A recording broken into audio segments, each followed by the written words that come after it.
ॐ नमः सिद्धेभ्य। ॐ नमः सिद्धेभ्य।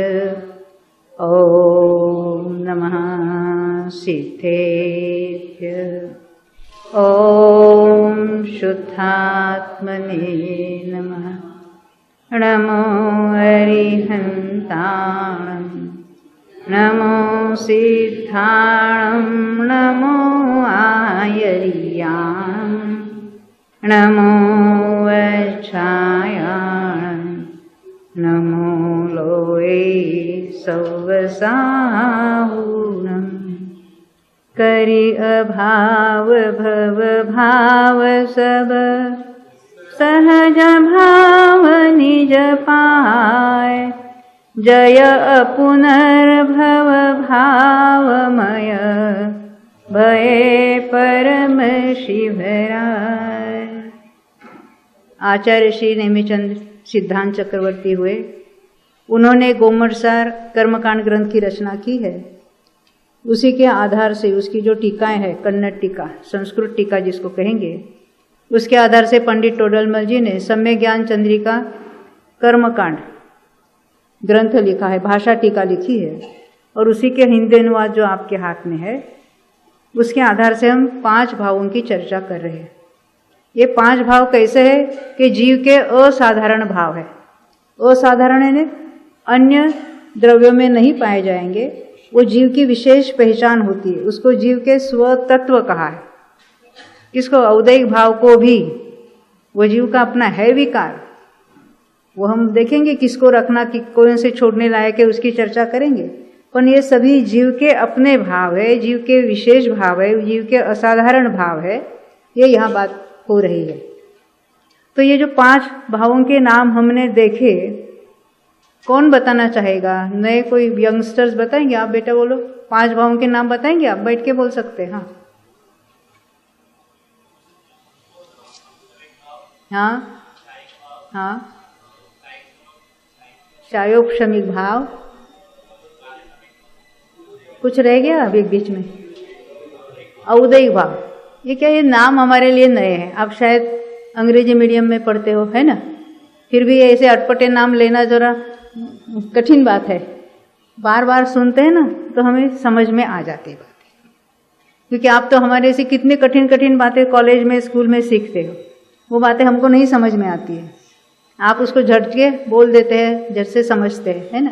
अपने अपने विषय में हम बहुत माहिर है। अपना अपना जो विषय है रुचि वाला, उसमें बहुत सूझ पड़ती है अपने, हाँ, बिना सिखाए एकदम। तो इसमें भी हम सीखेंगे। ये तो सहज प्रक्रिया होती है। जिसको जिसकी रुचि है उसमें वो उपयोग भी लगाता है और उसकी बुद्धि भी उस बारे में, उसका क्षोभक्षम भी बढ़ता है। तो क्षोभक्षमिक भाव में कैसा होता है हम देखेंगे। अभी तो हमने ये 5 नाम देखे और उसके भेद कितने कितने देखे। औपशमिक के कितने भेद देखे? 2। और क्षायिक के 9, क्षायोपशमिक के 18 और औदैहिक के और पारिणामिक के 3। तो ये हमने इस तरह से उसके नाम देखे हैं। तो कर्म के उपशम होने पर, क्षय होने पर, क्षोपशम होने पर उसकी बात देखी थी हमने। यही नाम ये पंचाशिकाय में आए हुए। पंचाशिकाय की गाथा है 56। उसके आधार से हम यही कर्मों में क्या होता है उसकी बात यहाँ देखेंगे। देखो, आपके हाथ में पुस्तक नहीं, मैं आपको सुनाऊंगी गाथा और उसका अन्वयार्थ और उसका अमृतचंद्राचार्य ने जो टीका लिखी उसको भी मैं पढ़ के सुनाऊंगी। उदयेन उवसमेण खयेन दुहिमिस्सिदेहि परिणामे जुत्ता ते जीव गुणा बहुसुय अत्थे सुविच्छिन्ना।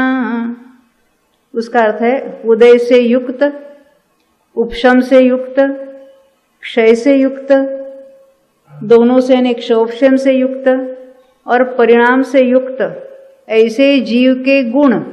गुण कहा, पर यहाँ कुछ तो स्वभाव है और कुछ तो वहाँ पर्याय भी है।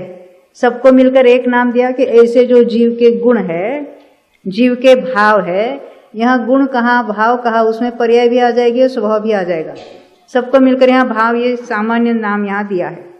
क्योंकि भाव शब्द के अलग अलग बहुत अर्थ होते हैं, परिणाम को भी भाव कहते हैं, है ना। हम कहते रहे ये शास्त्र कैसे पढ़ना, तो उसका भावार्थ समझना चाहिए, उसका भाव भाषण होना चाहिए। तो भाव शब्द अनेक जगह आता है।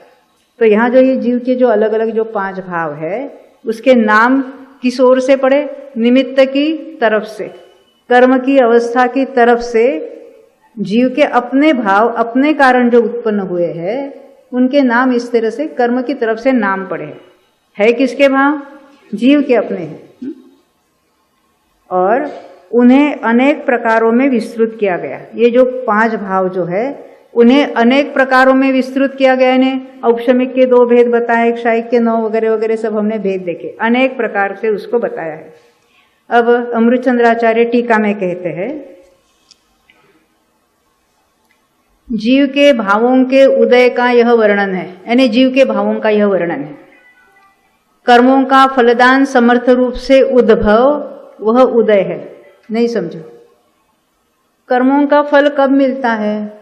देखो देखो, जीव कर्म से तो बंधा हुआ है, कब से? अनादि से। तो उसमें हर समय कितने कर्मों का उदय हो रहा है? हाँ, 8 कर्मों का उदय हो रहा है 7 या 8 मत कहना, वो बंध 7 या 8 का हो रहा है। तो कर्मों का उदय होता है, उसका अर्थ क्या है? जो बंधे हुए कर्म है, जब बनते हैं ना, तो उसमें स्थिति पड़ती है। कुछ मर्यादित काल के लिए वो जीव के साथ सत्ता में पड़ा रहता है और फिर वो छूटकर चला जाता है। तो उसका निमित्त कब बनता है? जब उसका उदय यानी वो छूटने का समय आया है, उसी समय उसका निमित्त बनता है। तो उस समय उसको निमित्त बनाकर जीव स्वयं उस रूप परिणमित होता है। तो ये कर्म का उदय किसको कहा? देखो, कर्मों का फलदान समर्थ रूप से उद्भव, यानी फल देने की जो सामर्थ्य है उसका उद्भव हुआ, उसकी शुरुआत हुई। यानी फल देने का सामर्थ्य वो कर्म में पड़ा था। वो फल देने के सामर्थ्य को हम क्या कहेंगे? उसका जो अनुभाग है, फल देने की जो शक्ति है, वो शक्ति है, वो प्रकट कब होती है? जब उसका उदय होता है। कर्म बंद है तब तो हमें कुछ पता नहीं लगता है। चाहे जैसे कषाय परिणाम कर रहे हैं हम, मिथ्यात्व परिणाम, कषाय परिणाम, मम्मी क्रोध मान माया लोभ के परिणाम, और कर्म बंद रहे तो कितना फल मिलता है? फल कितना मिल रहा है? बंद के समय क्या फल मिल रहा है? कुछ नहीं। फिर सत्ता में पड़ा रहता है, सागरों के कर्म पड़े हैं सत्ता में, कुछ फल नहीं देते हैं। हमको पता ही भी नहीं है, उसका कुछ वजन बिजन कुछ नहीं लगता है। उसका फल कब मिलता है? उदय में आवे तब। तो रोता है, क्या करे, हमारा कर्म का उदय चल रहा है। कोई हंसता है और कोई रोता है। देखो कितने अच्छे संयोग है, हमने कर्म बांधे ना, इसलिए संयोग अच्छे मिल रहे हैं। ये कौन से तत्व की भूल चल रही है उसकी? हाँ, बंध की भी। कर्म के फल कब मिलता है? उसका उदय होता है। यानी कर्म के उदय में, उसके फल में जिसको अच्छा लगता है, उसका अर्थ उसको कर्म बंध अच्छा लगा। जिसको बंध अच्छा लगता है उसको तो बंध तत्व संबंधी भी भूल है और मोक्ष तत्व संबंधी भी भूल है। कहता तो है मुझे मोक्ष चाहिए, और प्राप्त संयोगों में उसके गलगली हो रही है। देखो हमारा कितना अच्छा सब व्यवस्थित चल रहा है। हमने पूर्व में कर्म बांधे थे ना, पुण्य कर्म बांधा था, देखो उसका फल मिलता है ना। लोग हमको ऐसा भी पूछते, पूर्व के पुण्य के उदय में जिनवानी मिल रही है ना सुनने को, तो पुण्य करना चाहिए कि नहीं करना चाहिए? ये चाहिए वाला बात कहाँ लगाता है? पुण्य के लिए। ये पुण्य और पाप के परिणाम सहज रूप से अंतर्मुहूर्त में पलटते ही पलटते। किसी को पापी घोषित करो या किसी को पुण्यवान, ऐसा है ही नहीं है। हर जीव के परिणाम संक्लेश विशुद्धि रूप हर अंतर्मुहूर्त में पलटते। पर हमें पता नहीं ना, हम किसी को एक नाम देते हैं, ये बहुत क्रोधी है, ये बहुत, तो उसके क्रोध ही होता होगा, उसको माया मान लोभ नहीं होता होगा। अरे अंतर्मुहूर्त में वो भी पलट। हम देखेंगे उदयिक भाव में उसकी चर्चा करेंगे। यहाँ क्या कह रहे? कर्म का फलदान समर्थ रूप से उद्भव, यानी कर्म को फल देने का सामर्थ्य जो कर्म में पड़ा है वो अभी उसका फल मिल रहा है, उसको क्या कहेंगे? उदय। ख्याल में उदय कब कहेंगे? जब कर्म का फल मिलता है। फल मिलता है ना क्या? जीव उस रूप परिणमता है। कर्म के उदय को निमित्त बनाकर, इसको कहते हैं शास्त्र की भाषा में जीव स्वयं कर्म के वश होकर। तो स्वयं ने, कर्म ने उसको करा कि नहीं किया? मिथ्या तो बनाया, मिथ्या तो बना क्या बनाया? कर्म ने जीव को मिथ्यात्व करने के लिए जबरदस्ती प्रेरित किया कि नहीं किया? कोई अन्य के कारण नहीं हो रहा है, जीव स्वयं ही उस रूप से परिणमित हो रहा है, परंतु वहां मिथ्यात्व कर्म का उदय पाया जाता है। तो ये जो कर्म में जो फल देने की शक्ति है, प्रत्येक कर्म में कुछ न कुछ भाव है ना, उसका अपना जो है। ज्ञानावरण में कैसा है? तो ज्ञान को हीन रूप बनाने की शक्ति कहेंगे, वो शक्ति कर्म में है, पर जीव स्वयं हीन ज्ञान रूप परिणमता है, तब हम कहेंगे ज्ञानावरण ने जीव के ज्ञान को रोका। ये कहने की पद्धति है, ये हमेशा ख्याल में रखना। तो ये जो फलदान समर्थ रूप से उद्भव, यानी उसकी जो फल देने की शक्ति पड़ी थी अंदर, जब सत्ता में था, जब उदय यानी छूट कर चला जा रहा है, तब उसका फल मिलता है, वो व्यक्त हुआ भी कर्म में, उसके व्यक्त हुई, उसका उदय है, परंतु जीव उस रूप परिणमित हुआ, तो उसको हम कहेंगे ये जीव का औदयी भाव है। क्रोध कर्म का उदय कर्म में है, और यहाँ जीव में क्या हुआ? जीव स्वयं क्रोध रूप से परिणमत। क्यों? कर्म के कारण नहीं, जीव के अपने कारण। तो उसको कहेंगे वो कर्म के फलदान शक्ति कैसी है? क्रोध रूप परिणमने की उसकी शक्ति है, और जीव में परिणमने की शक्ति है ना। पर कर्म ने परिणमाया ऐसा नहीं है, तो उसको कहेंगे उदय। अनुद्भव से उपशम, यानी उदय तो हो रहा है परंतु उसका जो फल नहीं मिल रहा है, तो उसको क्या कहेंगे हम? वो उदय में नहीं आ रहा है, उपशमित हो रहा है। उपशमित हो रहा है, कुछ काल के लिए दबे हुए पड़ा है, उसको कहेंगे उपशम, कर्म का उपशम। उद्भव तथा अनुद्भव, यानी कुछ तो उदय रूप है और कुछ तो अनुदय रूप है, उसको क्या कहेंगे? क्षोभशम।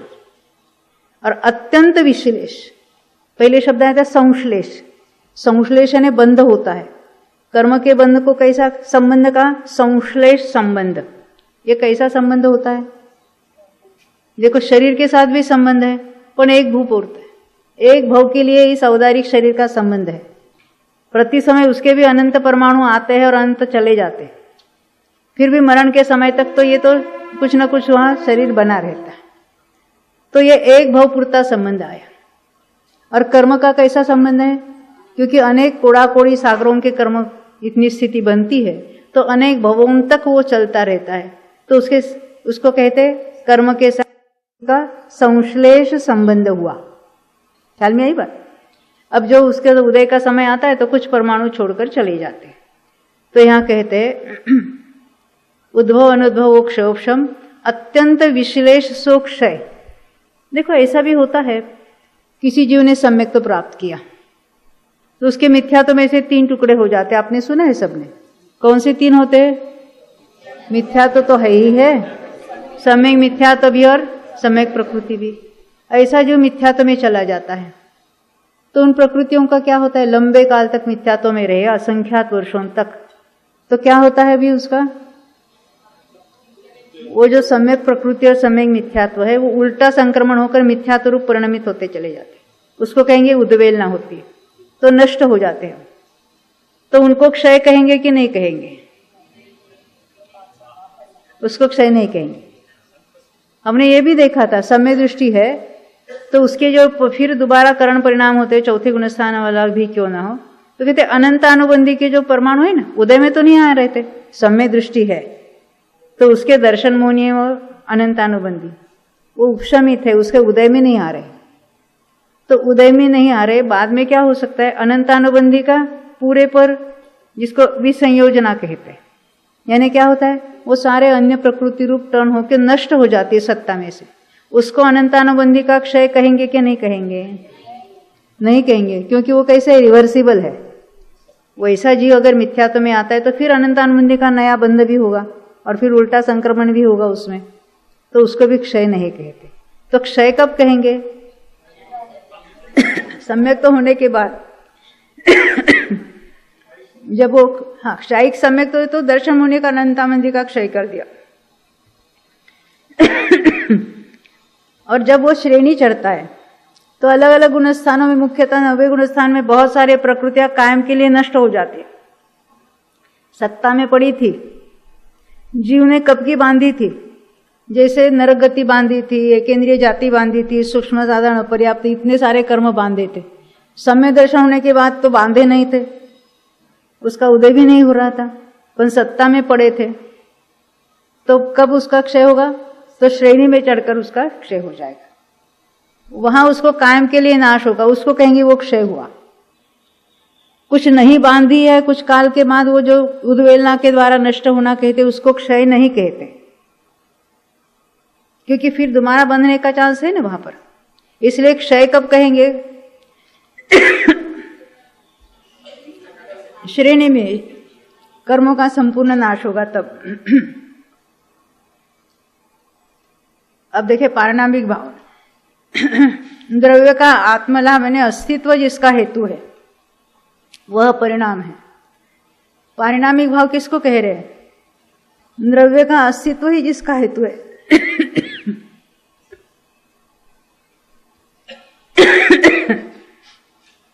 यानी जो द्रव्य है उसका स्वभाव होता है, उसके लिए हेतु क्या होता है? स्वभाव के लिए हेतु क्या है? कुछ नहीं है। तो हेतु के बिना जो होता है वो परिणाम होता है।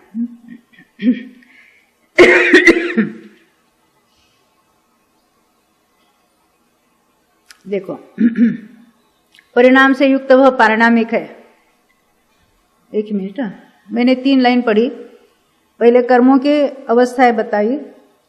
कर्म के फलदान समर्थ रूप से उद्भव सो उदय है, अनुद्भव सो उपशम है, उद्भव और अनुद्भव सो क्षयोपशम है, अत्यंत विश्लेष वो क्षय। यहां तक बात ख्याल में आई। और कहते द्रव्य का अस्तित्व ही जिसका हेतु है वो है उसका परिणाम। ये तो कर्म में बात हो गई। वही उदय से युक्त वह औदयिक है।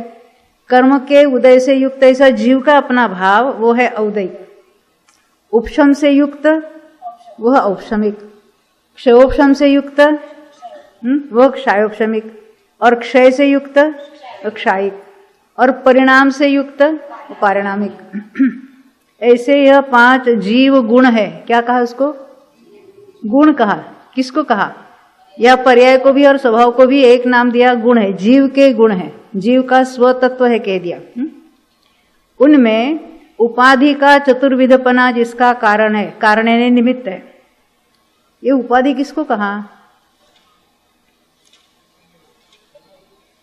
कर्म की अवस्था जिसमें निमित्त है, कर्म का सत्ता हो या उसका क्षय हो, सबको एक नाम क्या दिया? कर्म की उपाधि। तो हाँ देखो, उनमें उपाधि का चतुर्विधपना यानी 4 प्रकार, उपाधि के 4 प्रकार बताए। कौन से 4 प्रकार?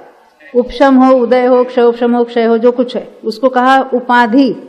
और उन चारों ही भावों का एक नाम क्या होगा? उपाधि से उत्पन्न वो कौन सा भाव होगा? औपाधिक। जब हम औपाधिक भाव कहते हैं उसमें चारों आ गए। क्षायिक भाव को भी औपाधिक भाव कहा है।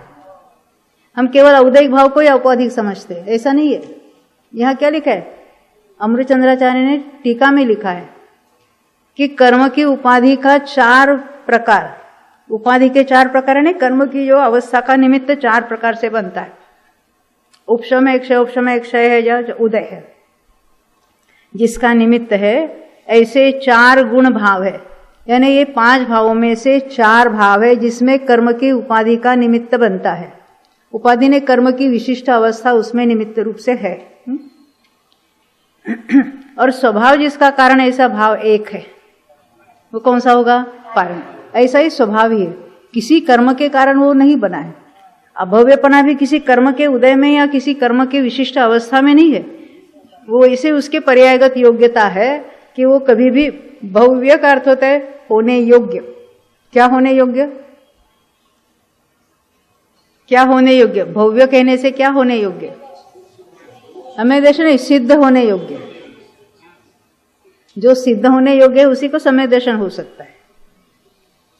तो भव्य भाव कब तक होगा?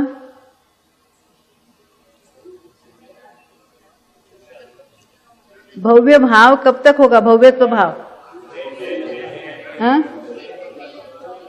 भव्यत्व पारिणामिक भाव कौन से गुण स्थान तक होगा? ये मेरा कायम। सिद्ध में भी है। सिद्ध होने योग्य सिद्ध को कहेंगे।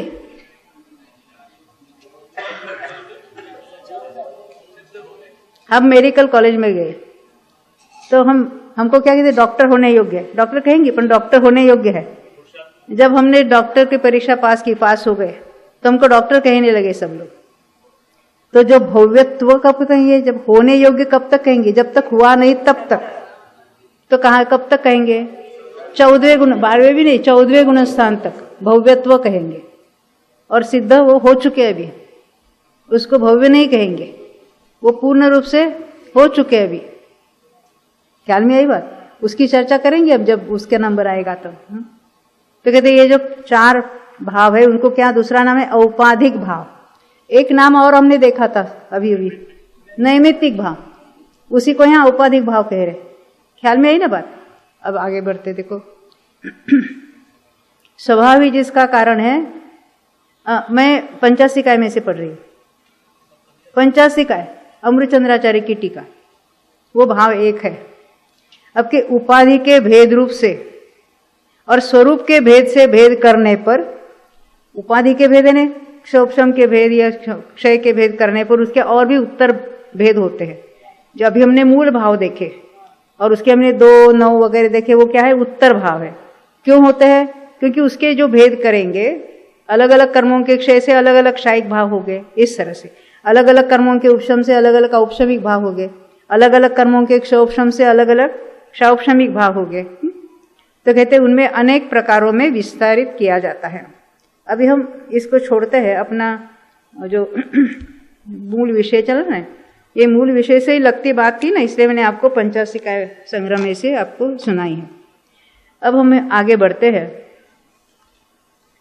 तो यहाँ एक स्लोगन्स बनाए हैं, हम उसको पढ़ेंगे पहले, ये बोर्ड पर भी लिखे हैं और हम यहाँ देखेंगे।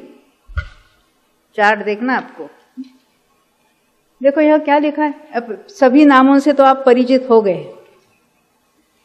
यहाँ लिखा है पारिणामिक भाव बिना कोई जीव नहीं। उसका अर्थ क्या है, वो स्वभाव भाव है। तो संसारी जीवों के होगा कि सिद्धों के होगा, सबको होगा। तो ये कब से होगा और कब तक रहेगा, अनादि से अनंत काल, ये तो जाहिर है ना। तो क्या लिखा, पारिणामिक भाव के बिना कोई जीव नहीं। अब कहते औदैहिक भाव बिना कोई संसारी जीव नहीं। तो संसारी किसको कहना और मुक्त किसको कहना, अशोक भाई आप बताएंगे, संसारी किसको कहेंगे, क्या कह रहे, सुनाई नहीं दे रहा, आप बोल रहे, हाँ संसारी किसको कहेंगे। संसारी चारों गति में घूमता है, तो अरिहंत भगवान चारों गति में घूम रहे हैं ना। कर्म के शरीर किसको लेना है, कर्म और शरीर दोनों को लेना है। हाँ, कर्मों से सहित जीव को संसारी कहेंगे। तो अरिहंत भगवान कर्मों से सहित है कि नहीं है, हाँ। तो कितने कर्म हैं, तो आधे संसारी है कि पूरे संसारी है। तो 14वें गुणस्थान के अंत समय तक उनको संसारी कहेंगे और सिद्ध होने पर उनको मुक्त कहेंगे। 2 ही भेद है ना, तत्वार सूत्र में बताए संसारी मुक्त, यानी जीवों के 2 ही प्रकार है, संसारी जीव और मुक्त जीव। तो यहाँ लिखा क्या है, औदैहिक भाव बिना कोई संसारी जीव नहीं। उसका अर्थ है 14वें गुणस्थान तक कोई ना कोई औदैहिक भाव है, और कौन सा रहता है वो हम चर्चा करेंगे गुणस्थानों में बाद में। अब तीसरी बात कौन सी देखिए, क्षौपशमिक भाव बिना कोई छद्मस्थ नहीं है। ये छद्मस्थ क्या होता है आप बताएंगे, छद्मस्थ अपन वो छद्मस्थ नाम कैसे पढ़ा। हाँ, छद्म का अर्थ होता है आवरण, जैसे गृहस्थ ग्रह में रहता है वो है गृहस्थ, जैसे छद्मस्थ आवरण सहित जो रहता है, जो आवरण सहित है उस जीव को कहेंगे छद्मस्थ। कौन सा आवरण, ज्ञान आवरण, और खाली कर्मों का नहीं कहना, कर्मों का आवरण तो 14वें तक है। ज्ञानावरण और दर्शनावरण का जो आवरण है वो कहाँ तक है, तो 12वें गुणस्थान तक है। उन जीवों को कहेंगे छद्मस्थ। और जो छद्मस्थ नहीं है ऐसे कौन है, सर्वज्ञ। तो जो सर्वज्ञ नहीं है वो सारे ही छद्मस्थ है। तो एकेंद्रिय जीव छद्मस्थ है कि नहीं है, है। और वो गणधर, वो भी छद्मस्थ है, क्योंकि हमने अपेक्षा क्या लाई, जो ज्ञानावरण दर्शनावरण से युक्त है ऐसे जीव है छद्मस्थ। तो पहले गुणस्थान से लेकर 12वें गुणस्थान तक सारे कैसे है, तो कहते क्षयोक्षमिक भाव बिना कोई छद्मस्थ नहीं है। तो मेरा एक प्रश्न है, 13वें गुणस्थान वाले अर्यंत भगवान को कौन सा क्षयोक्षमिक भाव होगा?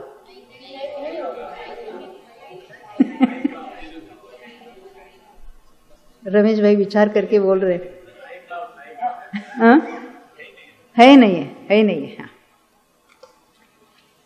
क्योंकि सारा वो तो क्षय हो चुके ना, ज्ञानावरण का देखो 4 घाती कर्मों का तो क्षय हो गया और सारे क्षयोक्षमिक भाव घाती कर्मों पर ही घटित हो गए। वो अभी हमने घटित नहीं किए, उसके लिए हम थोड़ा देशघाती सर्वघाती की चर्चा करने वाले हैं, क्योंकि क्षयोक्षमिक भाव घटित कैसे करेंगे उसकी भी चर्चा करनी हमारे बाकी है। यहाँ क्या कहते हैं, क्षयोक्षमिक भाव बिना कोई छद्मस्थ नहीं है। यानी क्षयोक्षमिक भाव कौन से गुणस्थान तक पाए जाएंगे और कहां से कौन से गुणस्थान से? पहले गुणस्थान वालों को क्षयोक्षमिक भाव है कि नहीं है? अभी हमने पढ़े नहीं ना, इसलिए है कि नहीं जरा प्रश्न चिन्ह है किसी के मुंह पर है। यहां लिखा है ना क्या, सभी जो 12वें गुणस्थान तक के सभी जीव है, पहले से लेकर 12वें तक सभी के क्षयोक्षमिक भाव है। कहते औक्षमिक भाव बिना धर्म की शुरुआत नहीं, ऐसा क्यों कहा? धर्म की शुरुआत होना है, इन्हें क्या कहा? सम्यक दर्शन प्राप्त होता है उसको कहेंगे धर्म की शुरुआत हुई। जब तक सम्यक दर्शन नहीं है, जो मिथ्यात्व चल रहा है और उसके कितने भी शुभ भाव क्यों न करे, जिसको लौकिक समाज में उसको धार्मिक कहते हैं, तो उसको धर्म की शुरुआत हुई कि नहीं हुई? तो जो अनादि का मिथ्या दृष्टि है, तो सबसे पहले में पहले उसको सम्यक दर्शन होगा। तो कौन सा सम्यक तो होगा? उसका नाम क्या है? प्रथमोपशम सम्यक। औपशमिक है अपन उसका भेद कौन से? तो प्रथमोपशम सम्यक।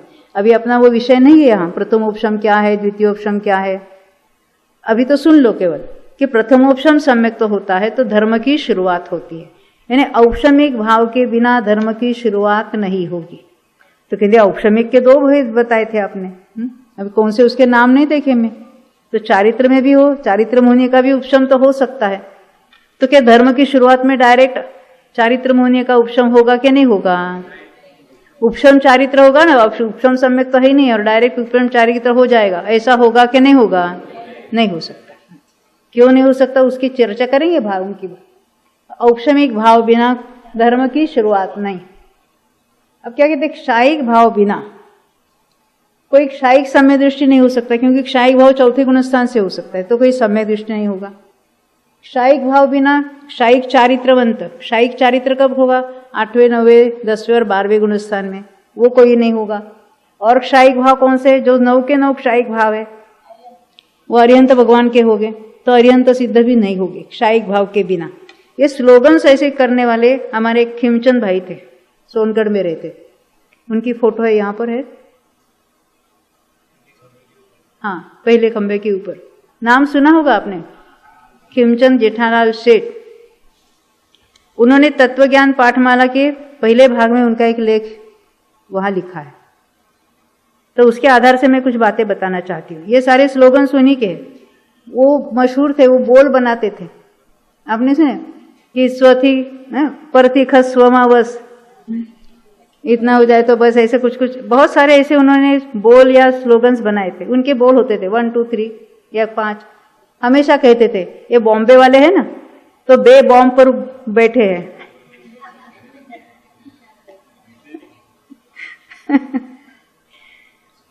हम सोनगढ़ में गए थे, कब नहीं समझे, हमने नया घर लिया। पहले तो हम इकट्ठे जॉइंट फैमिली रहते थे, फिर नया घर लिया, तो अभी बच्चों को कौन देखेगा, तो बच्चों को रखा हमारे सासू जी के पास और दूसरे जेठानी के पास, और हम चले गए सोनगढ़ और वहां जाके 1.5 महीना रहे थे। गुरुदेव तो 2 बार प्रवचन देते ही देते थे। फिर हमने एक एक विद्वान से 1 घंटा मांग लिया था। खिमचंद भाई, ये खिमचंद भाई जेठालाल, उनसे 1 घंटा, सुशीला श्री से 1 घंटा, अपने चिमन भाई कामदार से 1 घंटा, जितने वहां विद्वान रहते थे उनसे 1 घंटा मांग लेते थे। तो दिन भर हमारा सबके पास जाके, उनके घर में जाके उनके सामने बैठकर हम पढ़ते थे। उन्होंने बहुत सारी ऐसी बातें हमको पढ़ाई थी। ये 5 भाव आपको याद होगा, नेमचंद जी रखियाल वालों ने हमें ट्रेन में सिखाए थे। जब हम उन्हें लेकर शिखर जी में गए थे, वो शिखर जी का वहां पर अपना एक शिविर हुआ था, बाबू भाई मेहता, वो बड़े बाबू भाई ना वो, हाँ, हुकमचंद जी भारी और सबने वो, ये भी वहाँ का एक बहुत बड़ा उन्होंने हॉल बनाया ना, तभी हुआ था उन्हें। उसके लिए इतनी बारिश हुई थी, हम शिखर जी में गए थे और 5 मिनट में वहाँ तो उन्होंने अनाउंस किया कि यहाँ एक हॉल बनना चाहिए, ऐसा पेंडॉल था खाली, और 5 मिनट में वहाँ तो 3 से 5 लाख रुपए इकट्ठे हुए थे उस जमाने में। कभी की बात है, 75 के बाद 1-2 साल में हम गए थे वहां पर, तभी की बात है। ये जो खिमचंद भाई ने 5 भाव नाम का यहाँ जो प्रकरण लिखा है, उसके आधार से मैं कुछ बातें बताऊंगी आपको। देखो, ये जो 85 इकाई की बात उन्होंने लिखी है, वो तो मैंने आपको पढ़कर सुनाई है।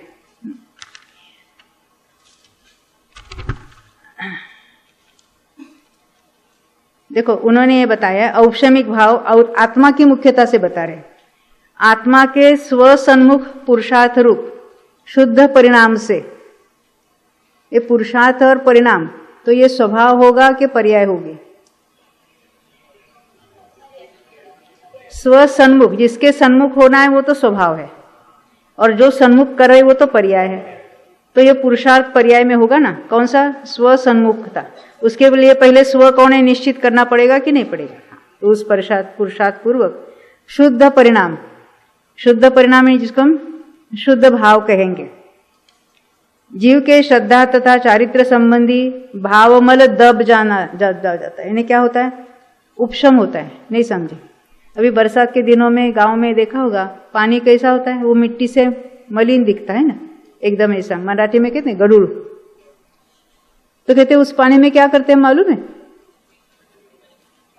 तुरटी फटकड़ी, तो ऐसे घुमा के रख देंगे तो क्या होता है? वो जो मिट्टी के अंश है, मिट्टी के पार्टिकल्स है, परमाणु है, वो नीचे बैठ जाते और ऊपर का पानी निर्मल शुद्ध है। तो उसको उपशम भाव को वैसी उपमा देके समझाते। वो दब गए हैं, कायम के लिए नहीं, अंतर्मूर्त के लिए। तब तक वो निर्मल जो भाव है, जीव का जो निर्मल भाव है, कैसा? क्षायिक जैसा निर्मल भाव है, उसको कहेंगे औपशमिक भाव। तो यह औपशमिक सम्यक्त्व में ऐसा निर्मलता आ जाती है। और कर्म की मुख्यता से क्या कहेंगे? कर्म की तरफ से कथन क्या हुआ कि कर्म का जो फलदान सामर्थ्य था उसका वो उद्भव नहीं हो रहा है, अनुद्भव हो रहा है, यानी अभी वैसा फल नहीं मिल रहा है, यानी कर्म वैसे उदय रूप नहीं आ रहे हैं। तो उसको क्या कहेंगे? कर्म का उपशम हुआ। फिर से कर्म का उदय रुक गया है कुछ काल के लिए, कर्म उदय से नहीं रुके है, दब रहे, उदय में आने से रुके है, तो क्या कहेंगे? कर्म का उपशम हो रहा है। और जीव में क्या हो रहा है? औपशमिक भाव हो रहा है, यानी जीव स्वयं से सम्यक्त्व प्राप्त करता है, तो वहां सामने जो दर्शन मुनि अनंतानुबंधी है वो उदय में आने से रुकते हैं। तो ऐसे उदय उसका कौन थोपता होगा? ये सूर्य उगने वाला है और उसको कोई रोक सकता है क्या? तो हमारे कर्म के उदय हर समय चल रहे हैं, तो ऐसा कौन सी क्या चीज होती है, कौन सा चमत्कार होता है कि कर्म का उदय भी रुकता है और जीव को सम्यक्त होता है? ऐसी क्या चीज होती है? हाँ, कैसे होता है? तत्व विचार से, तत्व निर्णय पूर्वक जो तत्व विचार चलता है उसमें इतनी सामर्थ्य है। और ये सारे मिथ्या ज्ञान में हो रहा है। सम्यक ज्ञान तो तब नाम पड़ेगा जब वो तो औपशमिक भाव, औपशमिक सम्यक तो प्राप्त करेगा। तब तक उसके ये ज्ञान में जो निर्मलता बढ़ेगी ना, कैसे बढ़ेगी? तत्व विचार में बढ़ेगी। वो कर्मों में सारी अवस्थाएं अपने आप हो जाएगी। हमें उस पर भरोसा ही नहीं ना, हमें क्या लगता है कुछ करेंगे तो होगा, कुछ करेंगे तो होगा। आप खाली आत्मा आत्मा के नाम से रटते हो तो आपको कैसे हो जाएगा? हम कुछ कर रहे हैं, हमने व्रतादि अंगीकार किए तो हमको सम्यक तो होगा। आप कुछ नहीं करते, आपको कुछ नहीं होगा, ऐसा लगता है ना। देखो, अब क्षायिक भाव, आत्मा के स्वसन्मुख पुरुषार्थ, हर एक में आत्मा का स्वसन्मुख पुरुषार्थ लिया है। औपशमिक में भी लेंगे और क्षायिक में भी लेंगे। क्षायौपशमिक में ले सकते कि नहीं पुरुषार्थ?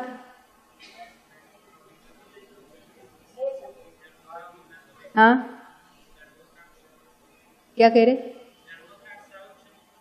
हम ये जो क्षौक्षम सम्यक्त्व में लगा सकते हैं, क्षौक्षमिक ज्ञान में लगा सकते हैं, और क्षौक्षमिक अज्ञान में वो तो अनादि से चल रहा है। हा?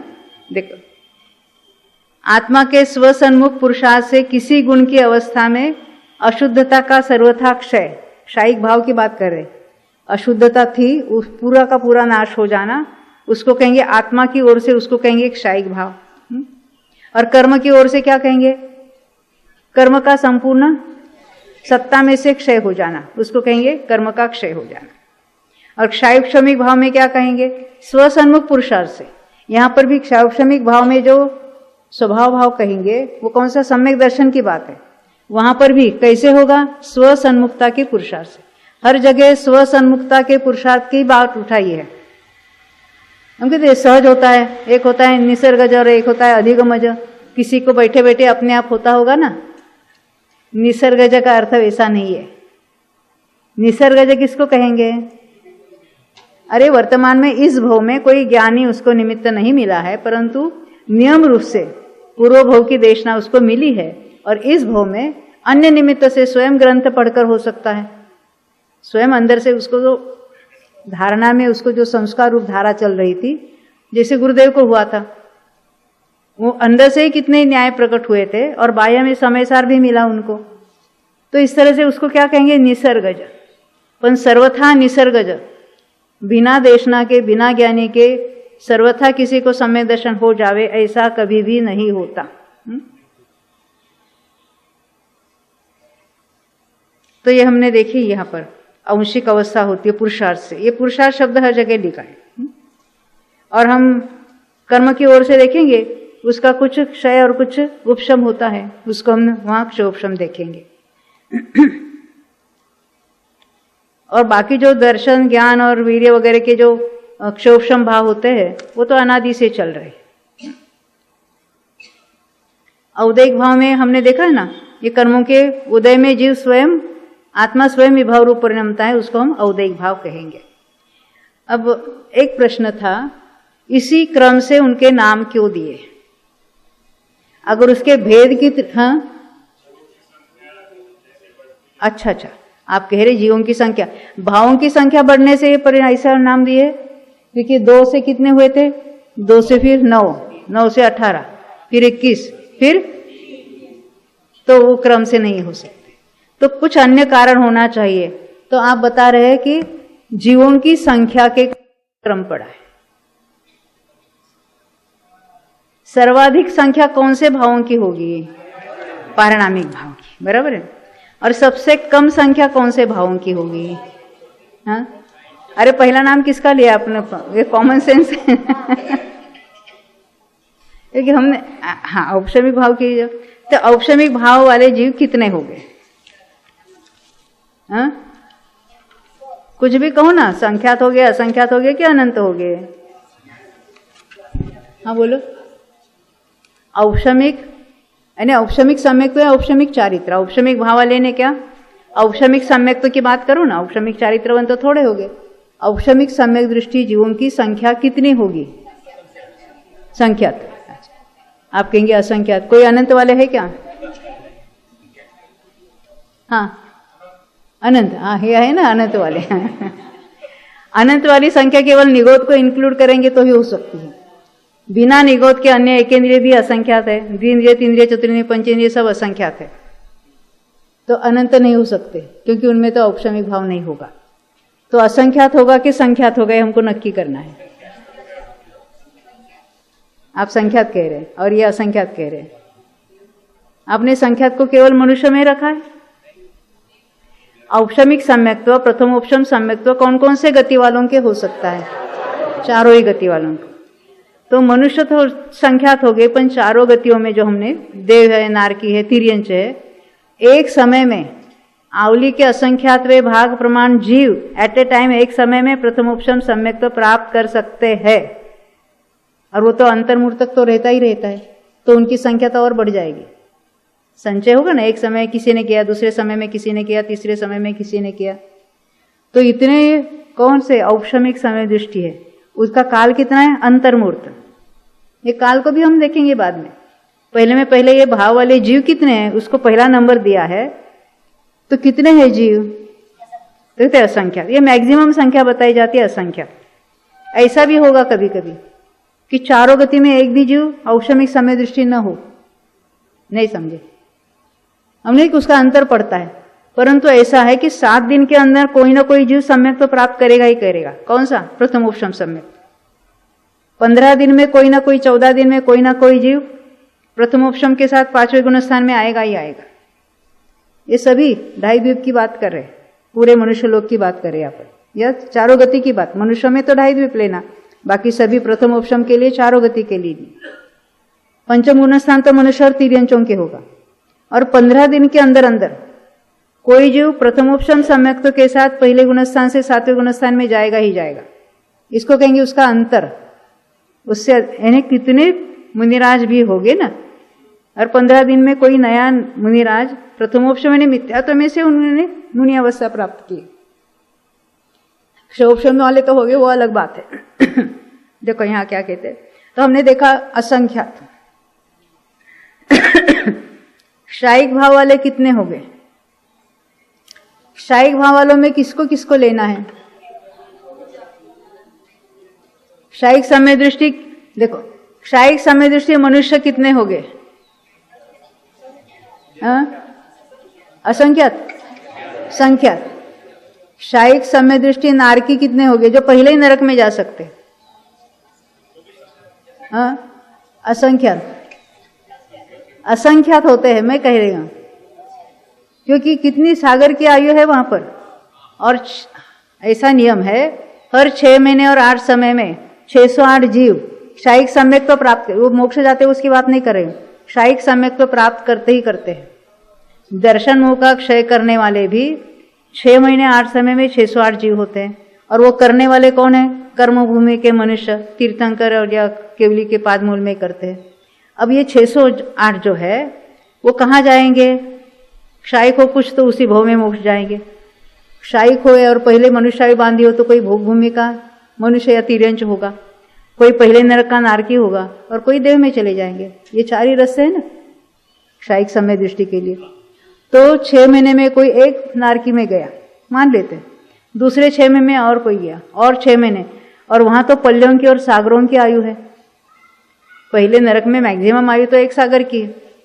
अरे पल्ले के असंख्यात भाग में भी असंख्यात कितने तो पूर्व कोटिया चली जाएगी, तो उसमें से वो जाते जाते उनकी संख्या असंख्यात हो जाती। पहले नरक में भी क्षायिक समय दृष्टि असंख्यात है। देव में तो असंख्यात हो गए, प्रत्येक स्वर्ग में कितने कितने जीव है, क्योंकि उनकी इतनी सागरों की आयु है। तो हर 6 महीने में कोई ना कोई जीव क्षायिक समय दृष्टि देव में उत्पन्न होता है। भोग भूमि में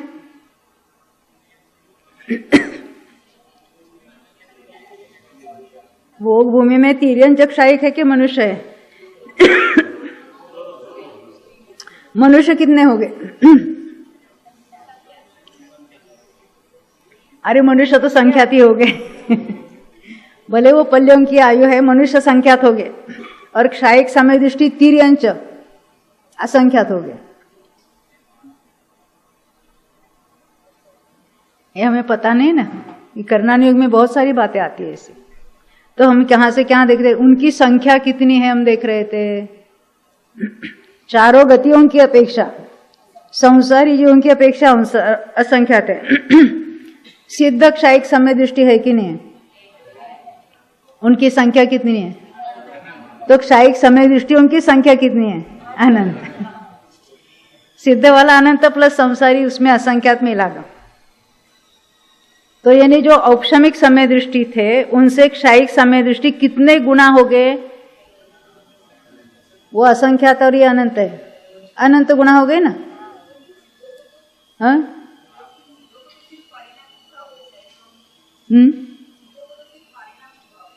हाँ, आपका कहना है सिद्धों उनको केवल पारिणामिक भाव है, यानी सिद्ध भगवान होने पर वो उनका परिणमन रुक गया, ऐसा है ना। पर्याय बिना कोई द्रव्य होगा कि नहीं होगा? और ये 4 भाव पर्याय रूप है और पारिणामिक भाव स्वभाव है। तो जहां स्वभाव है वहां पर्याय होगी कि नहीं होगी? तो सिद्धों को भी कोई ना कोई पर्याय होनी ही चाहिए। कौन सी होगी? क्षायिक होगी। तो केवल पारिणामिक भाव वाला कौन सा जीव होगा इस विश्व में? मात्र जिसको पारिणामिक भाव है, कोई भी नहीं होगा। नहीं समझे? कोई ना कोई पर्याय होगी कि नहीं होगी? तो स्वभाव भाव है। आप कहेंगे सिद्ध होने पर वहां नया क्षय कहाँ हो रहा है? नया क्षय की क्या बात है? कर्म का अभाव रूप निमित्त है वहां पर। एक बार क्षय हो चुका है, उसको भी हम क्षयिक भाव ही नाम देंगे। हमें क्या लगता है अभी वहां कर्म नहीं है तो क्षयिक भाव कैसा होगा? ऐसा नहीं, वो पर्याय रूप है तो वहां पर सिद्ध है तो स्वभाव के साथ पर्याय होगी होगी और होगी ही। नहीं तो मोक्ष होने पर चलो आराम से, इतने अनादि से हम पर्याय रूप से परिणमित हो रहे हैं, अभी तो थोड़ा आराम करेंगे कि नहीं करेंगे? तो पर्याय बिना का कभी द्रव्य नहीं होगा। आप तो कह रहे पर्याय बिना द्रव्य का लक्ष्य करो, तो कौन सा द्रव्य होगा जो पर्याय का बिना का होगा? अरे उसका लक्ष्य छोड़ सकते हम, उसको गौण करके हम स्वभाव को मुख्य कर सकते है ना। अभी हम आगे बढ़ते तो हमने देखा था कि औपशमिक भाव वालों से क्षायिक भाव उनकी संख्या कितनी अनंत गुना होगी, वो अनंत है। अब उससे क्षायोपशमिक भाव वाले कितने होंगे?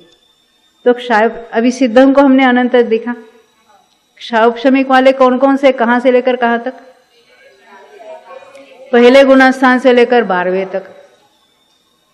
अब दूसरे से लेकर 12वें तक की संख्या कितनी होगी? दूसरे से लेकर 12वें तक की संख्या असंख्यात।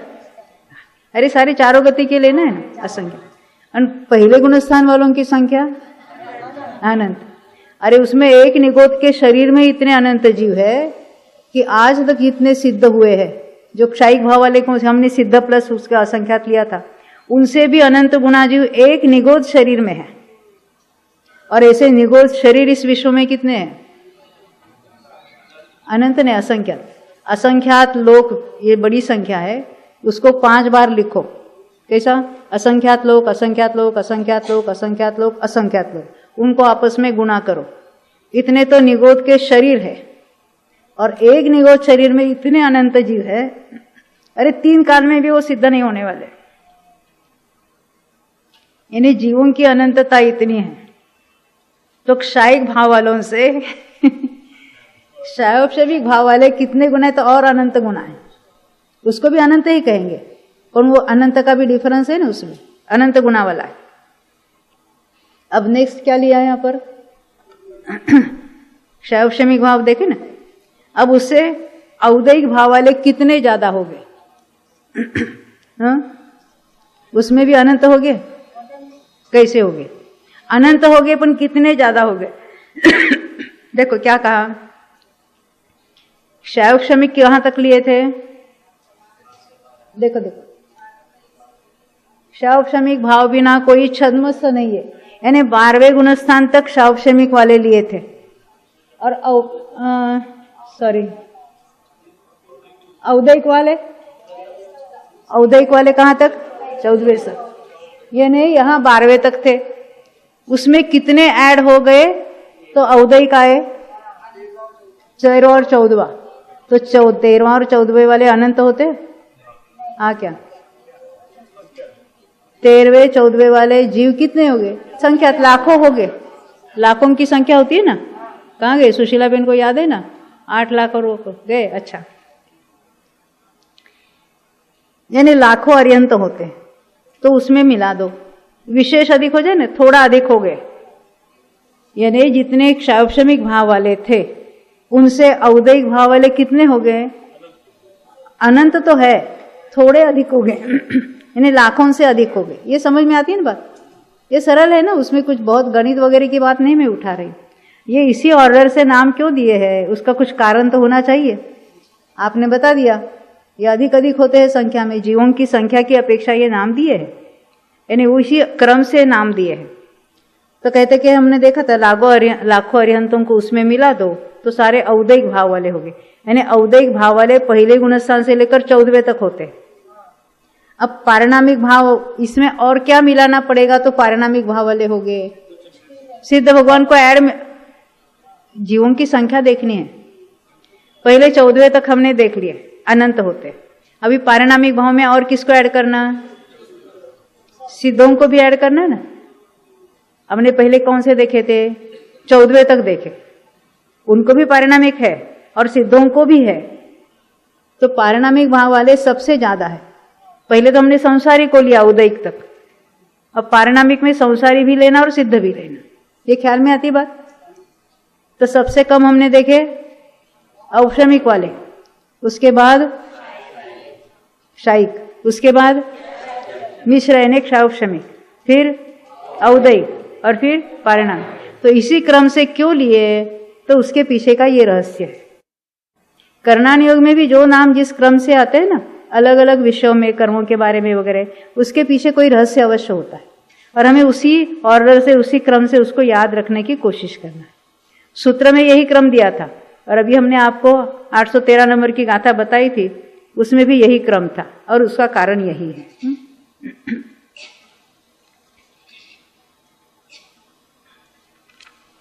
अब हम इसमें उसका काल कितना होता है उसको देखेंगे। किसी जीव को औपशमिक भाव होता है तो कितने काल तक चलेगा? एक अंतर्मूल से ज्यादा नहीं रहेगा।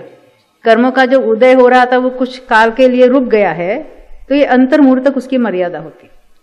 वो अंतर्मूल बहुत बड़ा नहीं होता है, बहुत छोटा काल होता है वो। हाँ, उसको अपने सेकंडों में कन्वर्ट नहीं करना है। लोग कहते हैं ना, लोग यानी विद्वान ही कहते, क्या 48 मिनट तक अंतरंग में स्थिर हो जाओ तो क्या होगा? केवल ज्ञान हो जाएगा। तो केवल ज्ञान होने के लिए इतना टाइम लगता है? अरे उपशम श्रेणी पूरी चढ़कर उतरता है ना, कौन सा? 7वें गुणस्थान के बाद 8वां, 9वां, 10वां, 11वां, फिर 10वां, फिर 9वां, फिर 8वां, फिर 7वां और फिर 6ठे तक आया। इतना पूरा काल मिलकर वो 6ठे गुणस्थान से भी छोटा काल है और वो भी सेकंड का कुछ पार्ट होता है। और उपशम श्रेणी से भी क्षपक श्रेणी को और कम टाइम लगता है। जितनी विशुद्धि अधिक, वहां गुणस्थानों का काल और कम हो जाता है। यानी इतने अल्प काल में वो जीव मुनिराज थे 6ठे 7वें वाले, और वो श्रेणी क्षपक श्रेणी चढ़कर केवल ज्ञान प्राप्त करते। तो ये जो कहते ना 48 मिनट तक अंतरंग में स्थिर हो जाए तो केवल ज्ञान हो जावे, अंतर्मूल तक ऐसा शास्त्र में शब्द आता है। वो अंतर्मूल तक हर जगह हमको 48 मिनट नहीं समझना चाहिए। ख्याल में आई ना बात? और ये मैं ग्रंथों के आधार से, ये जो अंतर्मूर्त के जो छोटे बड़े अंतर्मूर्त होते हैं उसका अल्प भौतो कहते हैं। सबसे छोटा कौन सा, उससे बड़ा कौन सा, उससे बड़ा कौन सा, वो सारे शास्त्रों में लिखे हुए हैं। हमें वो पता नहीं है तो हम उसको सबको 48 मिनट अंतरंग में स्थिर करा देते हैं। ऐसी बात नहीं होती। तो हमने देखा उपशमिक भाव कितना उसका काल है, संख्या नहीं पूछ रही, काल अंतर्मूल। और दूसरा कौन सा? एक शायिक भाव, उसका काल कितना होगा?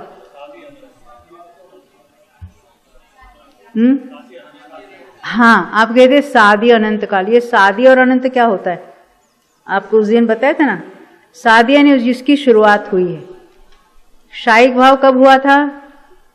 जब शायिक सम्यक तो प्राप्त किया था, यानी उसने दर्शन मोनी अनंतानुबंधी का सत्ता में से नाश किया था, तब से एक शायिक सम्यक तो हुआ। अब वो कितने काल तक टिकेगा बेटा? अरे वो कायम किया, अभी सिद्ध होने पर भी क्षायिक सम्यक तो कायम रहेगा।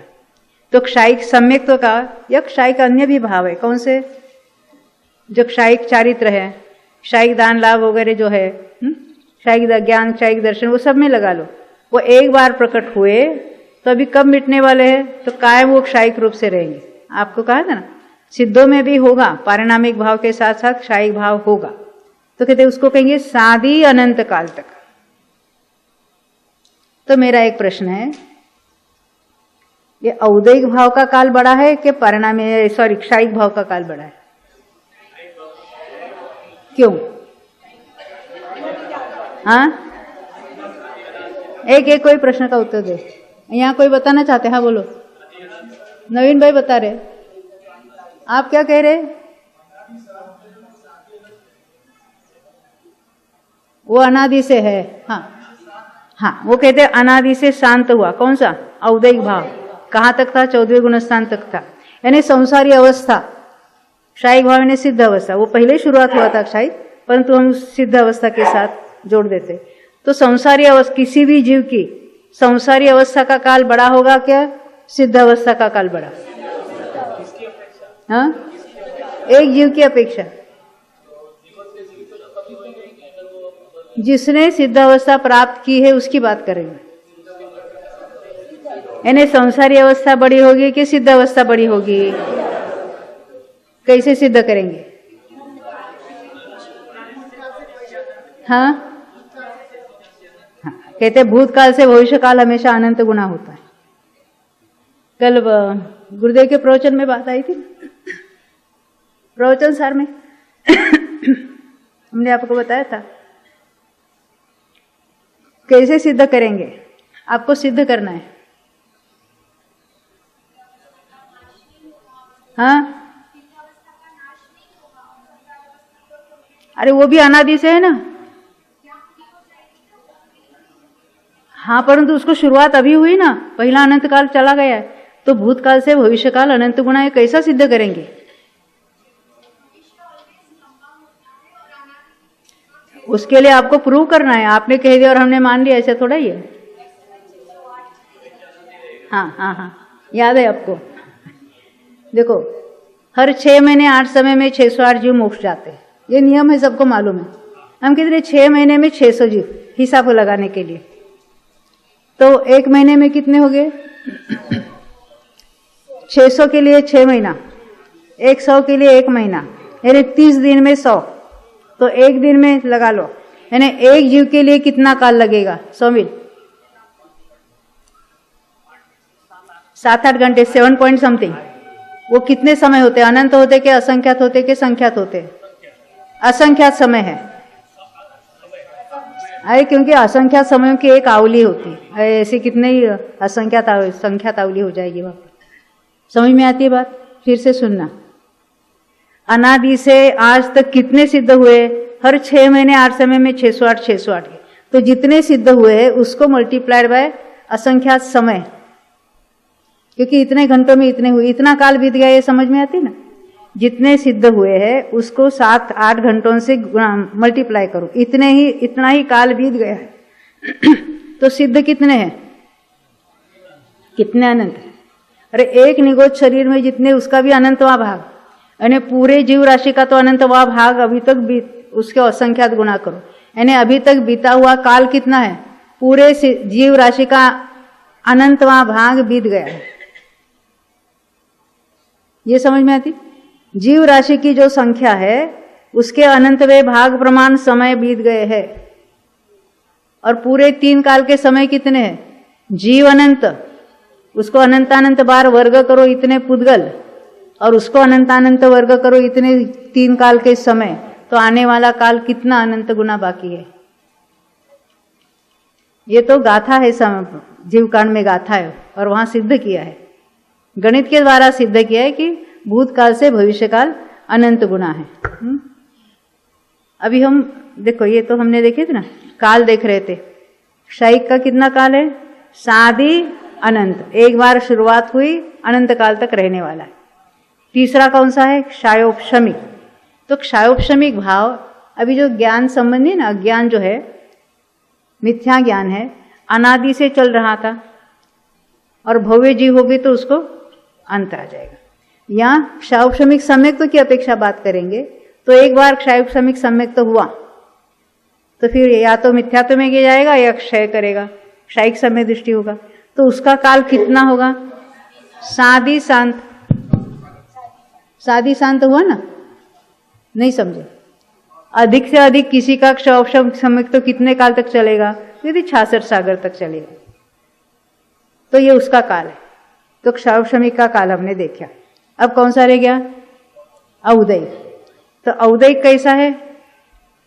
अनादि से था और भव्य जीव में उसका अंत आने वाला है, तो क्या कहेंगे? अनादि शांत, या किसी एक भाव की अपेक्षा हम कहेंगे सादि शांत है। अलग अलग जो भाव है ना, क्रोधमान माया लोभ जो है, क्लेशाय वगैरह, एक एक अंतर्मूर्त की होती है, तो उसको उस अपेक्षा से हम सादि शांत भी कहेंगे। इस तरह। और पारिणामिक भाव कैसा होगा? अनादि अनंत, वो स्वभाव भाव है, वो कोई पर्याय रूप भाव नहीं है। इस तरह से हमने जीवों की संख्या की अपेक्षा भी बात देखी है, और काल की अपेक्षा भी, हर एक जो अलग अलग भाव है उसका काल कितना होता है उसकी भी चर्चा कर दी यहाँ पर।